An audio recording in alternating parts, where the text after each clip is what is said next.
Selamat berjumpa di kontekstual Bible Reading. Kita sampai di kitab Yakobus.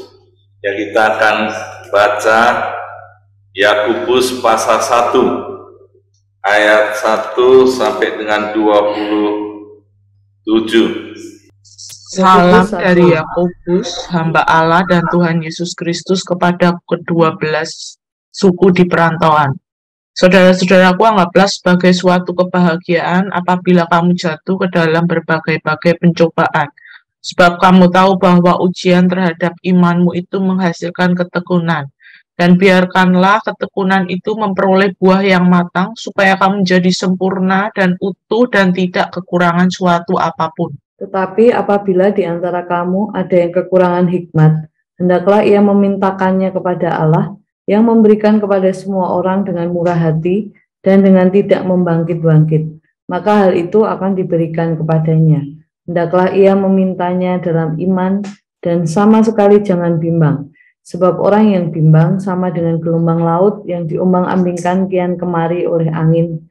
Orang yang demikian janganlah mengira bahwa ia akan menerima sesuatu dari Tuhan, sebab orang yang mendua hati tidak akan tenang dalam hidupnya. Baiklah, saudara yang berada dalam keadaan yang rendah, dan megah karena kedudukan yang tinggi, dan orang kaya karena kedudukan yang rendah, sebab ia akan lenyap seperti bunga rumput. Karena matahari terbit dengan panas yang terik dan melayukan rumput itu, sehingga gugurlah bunganya dan hilanglah semaraknya. Demikian jugalah halnya dengan orang kaya. Tengah-tengah segala usahanya ia akan lenyap. Berbahagialah orang yang bertahan dalam pencobaan, sebab apabila ia sudah tahan uji, ia akan menerima mahkota kehidupan yang dijanjikan Allah kepada barang siapa yang mengasihi Dia. Apabila seorang dicobai, janganlah ia berkata, pencobaan ini datang dari Allah. Sebab Allah tidak dapat dicobai oleh yang jahat, dan ia sendiri tidak mencobai siapapun. Tapi tiap-tiap orang dicobai oleh keinginannya sendiri, karena ia diseret dan dipikat olehnya. Dan apabila keinginan itu telah dibuai, ia melahirkan dosa. Dan apabila dosa itu sudah matang, ia melahirkan maut. Saudara-saudara yang kukasihi, janganlah sesat.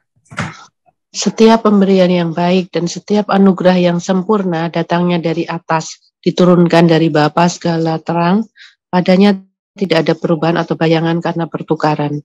Atas kehendaknya sendiri ia telah menjadikan kita oleh firman kebenaran, supaya kita pada tingkat yang tertentu menjadi anak sulung di antara semua ciptaannya. Hai saudara-saudara yang kukasihi, ingatlah hal ini. Setiap orang hendaklah cepat untuk mendengar, tetapi lambat untuk berkata-kata dan juga lambat untuk marah. Sebab amarah manusia tidak mengerjakan kebenaran di hadapan Allah. Sebab itu, buanglah segala sesuatu yang kotor dan kejahatan yang begitu banyak itu, dan terimalah dengan lemah lembut firman yang tertanam di dalam hatimu, yang berkuasa menyelamatkan jiwamu. Tetapi hendaklah kamu menjadi pelaku firman, dan bukan hanya pendengar saja. Sebab jika tidak demikian, kamu menipu diri sendiri. Sebab jika seorang hanya mendengar firman saja, dan tidak melakukannya, ia adalah seumpama seorang yang sedang mengamat-amati mukanya, yang sebenarnya di depan cermin. Baru saja ia memandang dirinya, ia sudah pergi, atau ia segera lupa bagaimana rupanya. Tetapi barang siapa meneliti hukum yang sempurna, yaitu hukum yang memerdekakan orang, dan ia bertekun di dalamnya. Jadi bukan hanya mendengar untuk melupakannya, tetapi sungguh-sungguh melakukannya, ia akan berbahagia oleh perbuatannya. Jikalau ada seorang menganggap dirinya beribadah tetapi tidak mengekang lidahnya, ia menipu dirinya sendiri, maka sia-sialah ibadahnya. Ibadah yang murni dan yang tak bercacat di hadapan Allah, Bapa kita, ialah mengunjungi yatim piatu dan janda-janda dalam kesusahan mereka dan menjaga supaya dirinya sendiri tidak dicemarkan oleh dunia. Kalau Anda belajar tentang sukacita, belajarlah kitab Filipi. Lalu kalau kita belajar tentang kitab Yakobus, ada ciri khas yang terjadi, yaitu tentang moral.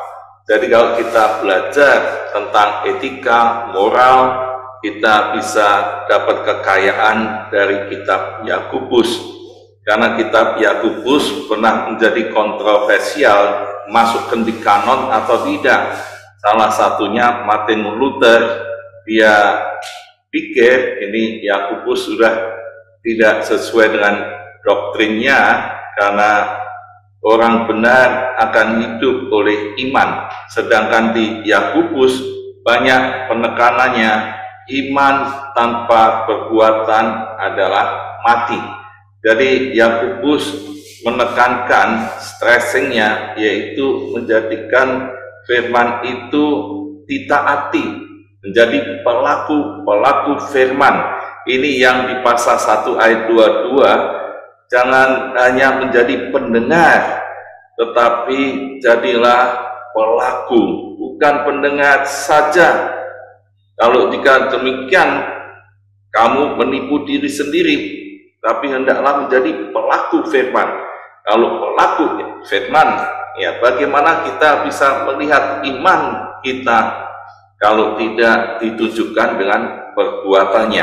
Jadi inilah ciri khas kitab Yakobus yang ditulis oleh Yakobus, karena di Alkitab ada 5 nama Yakobus. Yang pertama jelas Yakobus saudara Yohanes, murid Yesus, dan ada Yakobus dari orang anak Alfeus sebagai murid Yesus juga, tapi ada Yakobus dari ayah dari Yudas, dan Yakobus kecil yang disebut di Markus 15, dan ada Yakobus saudara tiri Yesus Kristus. Jadi inilah yang menulis surat Yakobus, yaitu saudara Yesus, saudara tiri Yesus. Dan surat ini memang tidak ditujukan kepada gereja atau orang per orang, seperti Rasul Paulus tulis kepada jemaat di Filipi, di Efesus, di Galatia, dan kepada Timotius, kepada Titus, kepada Filemon. Tapi Yakobus jelas menulis ini kepada kedua belah suku di perantauan, dan waktu itu gereja mulai tersebar, orang-orang Yahudi juga banyak yang tersebar. Pertama kali tersebar zaman Babel, dan sebelum Tuhan Yesus hadir juga tersebar, dan banyak orang-orang Yahudi yang ada di Mediterania ini ya menjadi perantauan. Rupanya ini ditujukan pada mereka, dan mereka mengalami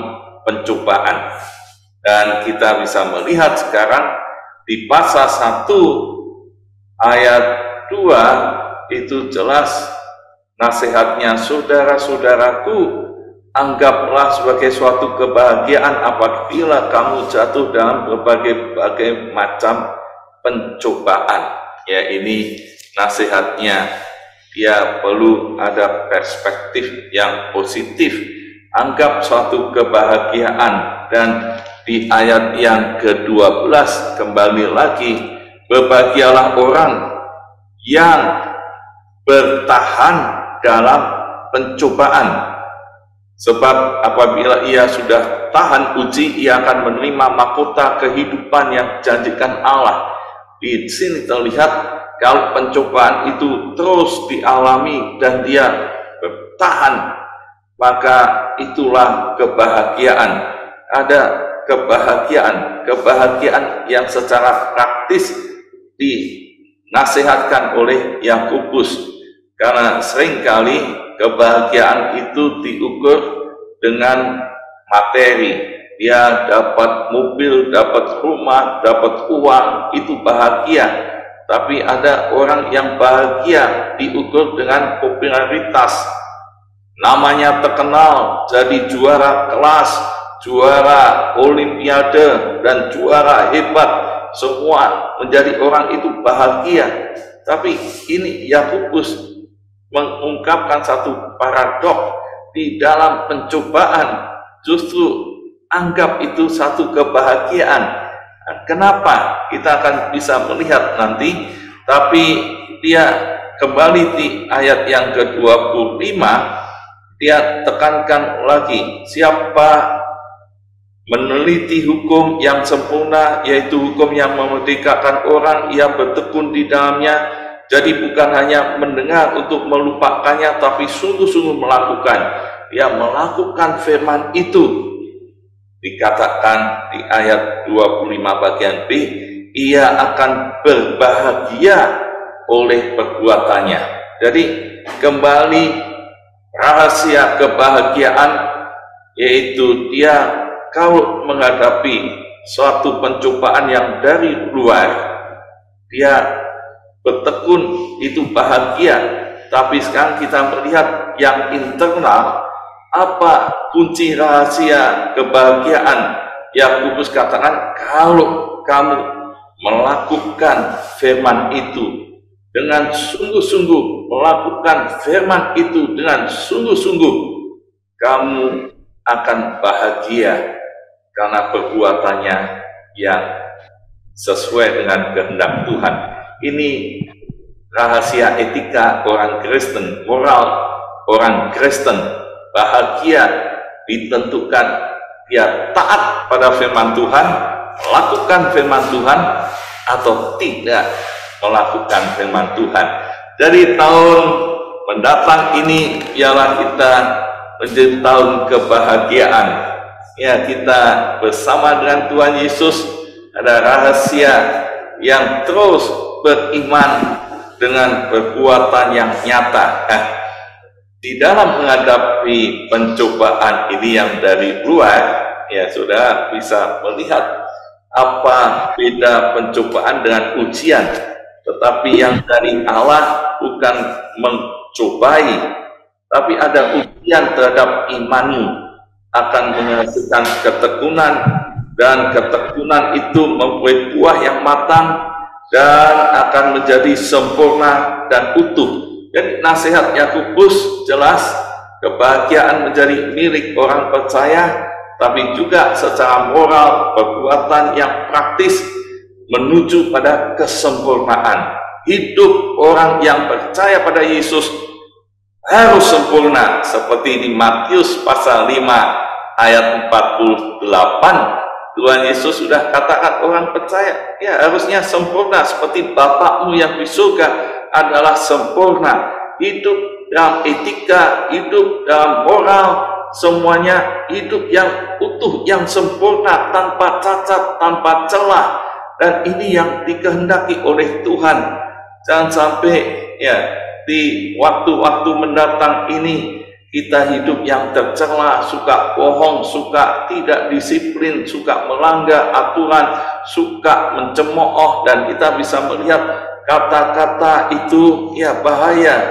Dan kita juga melihat di ayat 9 sampai dengan 11 bagaimana orang-orang menganggap kekayaan itu yang luar biasa, tidak bergantung pada Tuhan tapi bergantung pada kekayaan. Dan Yakobus ingatkan bahwa mereka akan hilang dan kekayaan akan lenyap. Orang yang merasa hebat karena kekayaannya bisa sewaktu-waktu lenyap. Nah, karena itu kita tetap bergantung pada Tuhan.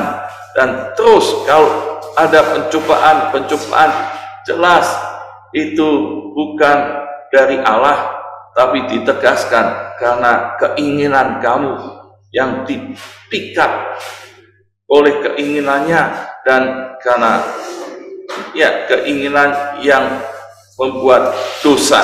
Ya, pencobaan itu bukan dari Allah, karena Allah tidak bisa dicobai oleh yang jahat.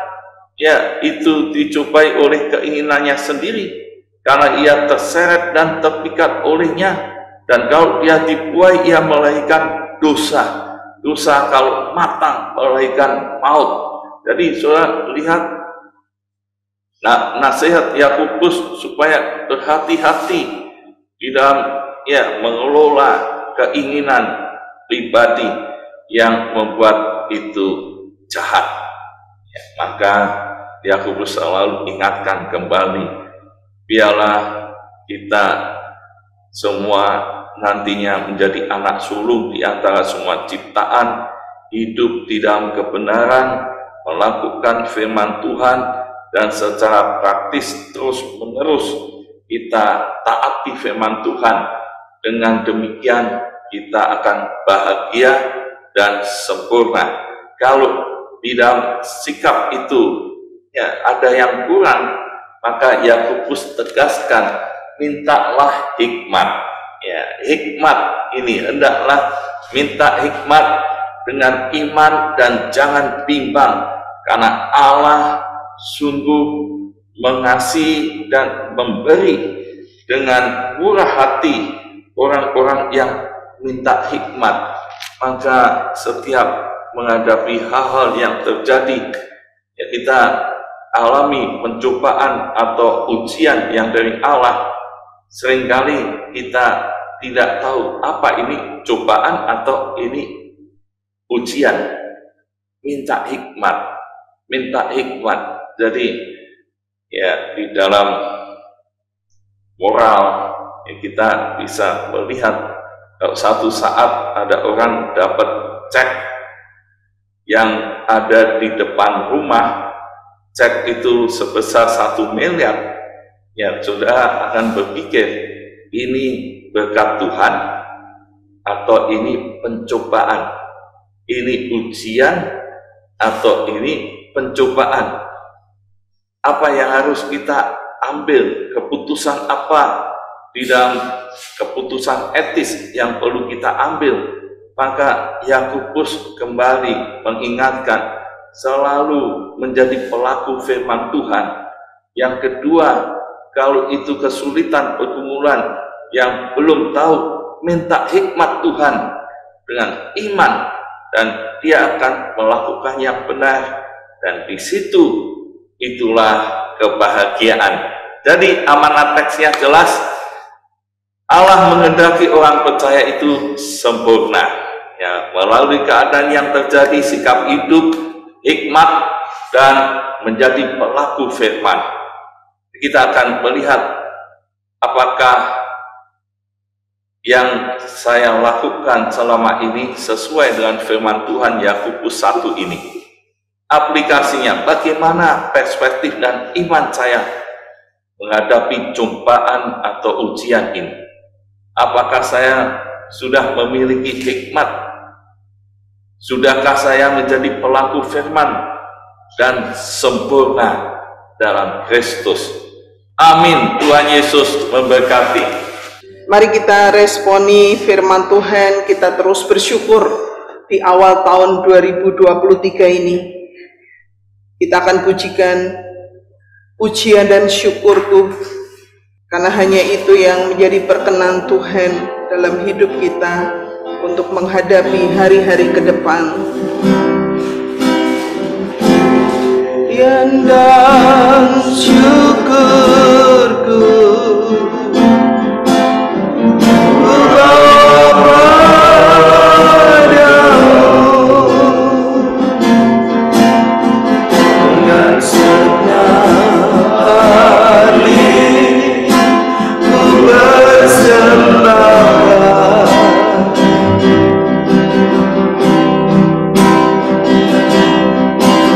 sadar bila ku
memberikan kita hikmat dan juga iman untuk menyertai perjalanan kehidupan kita, supaya iman kita tidak menjadi goyah, kita semakin dewasa di dalam iman, hidup di dalam kemenangan iman, dan kita menjadi sempurna dan pelaku-pelaku firman. Mari kita bersama berdoa. Bapa surgawi, aku bersyukur karena di dalam Engkau Tuhan, Kau memberikan kesempatan buat kehidupan kami, untuk kami boleh mendapatkan hikmat daripada Engkau. Biarlah Tuhan berikanlah kepadaku, kepada kami semua hikmat, dan kuatkan iman kami supaya tidak menjadi goyah, supaya kami tidak menjadi bimbang di dalam kami menjalani kehidupan yang baru, supaya kami tetap teguh di dalam Engkau. Kami menjadi pelaku-pelaku firman, kami semakin dewasa di dalam iman, kami semakin Tuhan sempurna, dan kami menjadi pelaku-pelaku firman, dan supaya hidup kami tidak tercemar oleh dunia ini, kami lebih memiliki hati mengasihi orang-orang yang di dalam kesusahan. Terima kasih ya Tuhan, terima kasih, terima kasih, terima kasih.